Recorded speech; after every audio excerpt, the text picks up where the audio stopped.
टटीरी एक पक्षी था। पर टटीरी एक पक्षी है और उस टटीरी पक्षी वाले जो टटीरी वाले श्रेणी का एक टटीरी थी।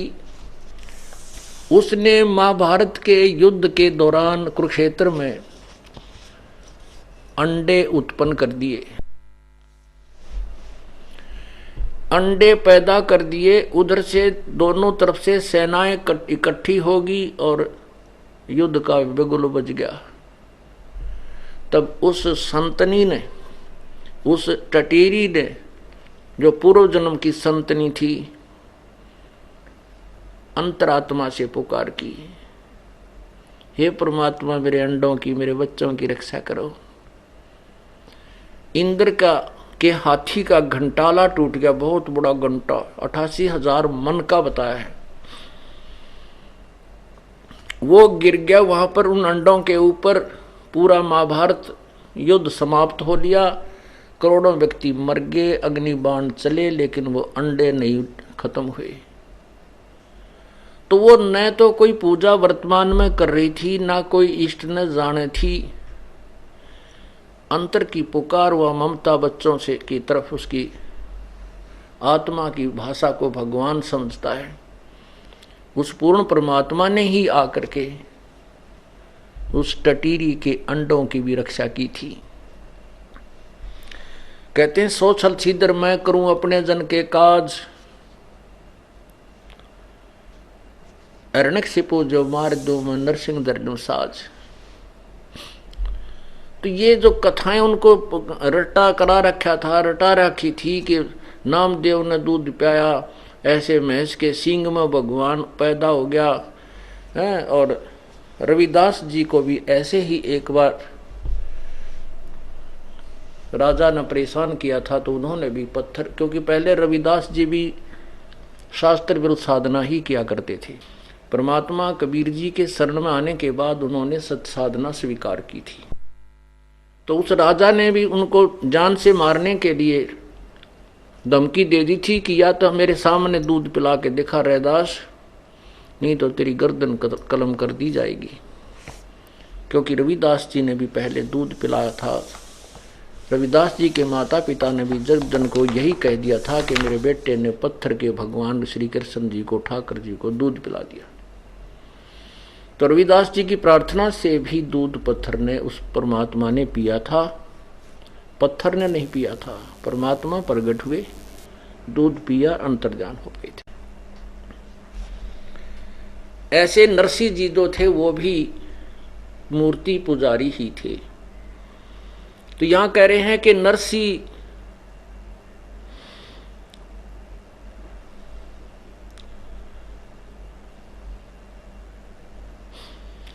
नरसिला नित नाच पत्थर के आगे रहते, और जाकी हुंडी झाल झाली सांवल जो सा कहनते।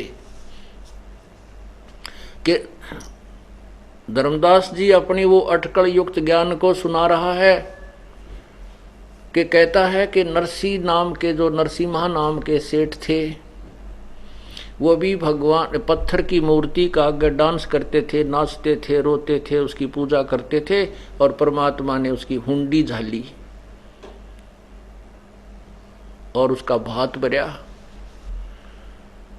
तो तुम इनको पत्थर मत कह जिंदा, धर्मदास कहता है ये तो भगवान न पड़े हैं, पत्थर पत्थर नहीं है। तो पुण्यात्माओं परमात्मा ने फिर उसको ये तत्व ज्ञान समझाया, बेटा ना तो उस पत्थर के भगवान ने नरसिंह की हुंडी जाली। ठीक है, नरसिंह जी श्री कृष्ण पुजारी थे, लेकिन वह हुंडी भी कबीर परमात्मा ने ही ली थी, उसकी पूरी की थी।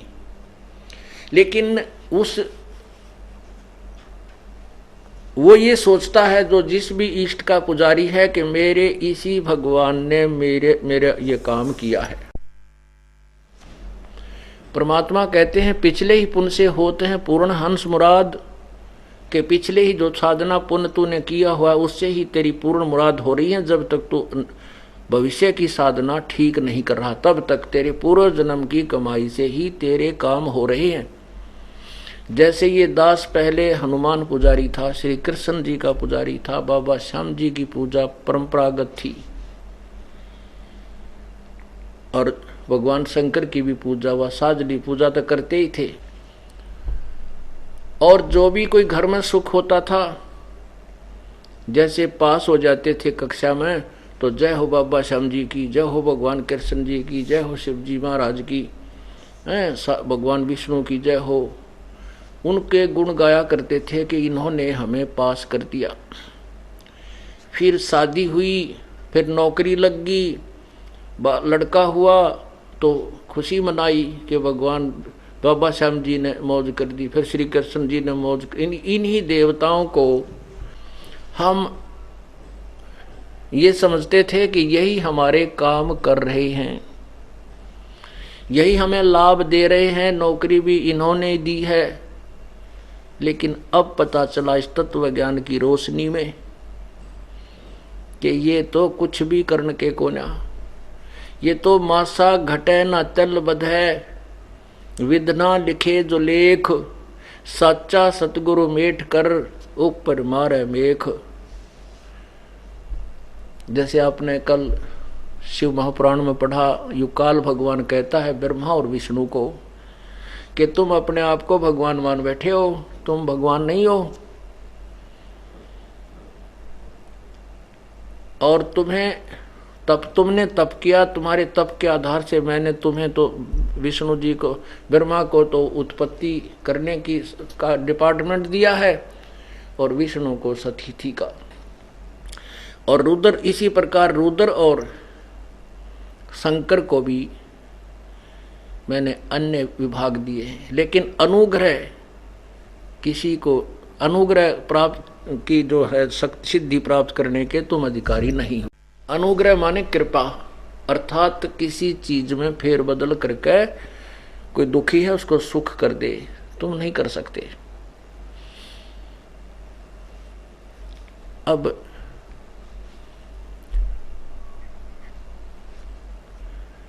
वो परमात्मा, आप विचार कीजिए, ये काल उन पुण्यात्माओं का दुरुपयोग करता है जो कभी परमेश्वर के चरणों में रहे हैं, और वो उस समय सतभक्ति करते थे और किसी कारण से परमात्मा से दूर चले गए, पार नहीं हो पाए।